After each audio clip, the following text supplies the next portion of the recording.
SSC course to sell. The first is Combined Graduate Level Examination.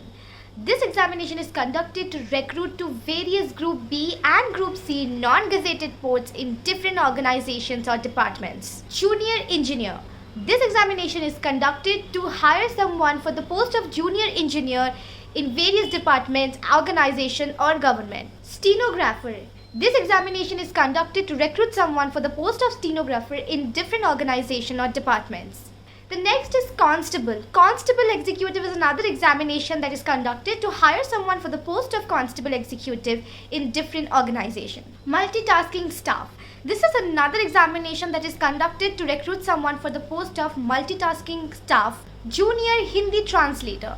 This examination is conducted to hire someone for the post of Junior Hindi Translator into different organizations. Combined Higher Secondary Level is an examination that is conducted to recruit someone for the post of either a lower division clerk or a data entry operator in various organizations. So those were the courses that you can sell for SSC. Hope you enjoyed this video.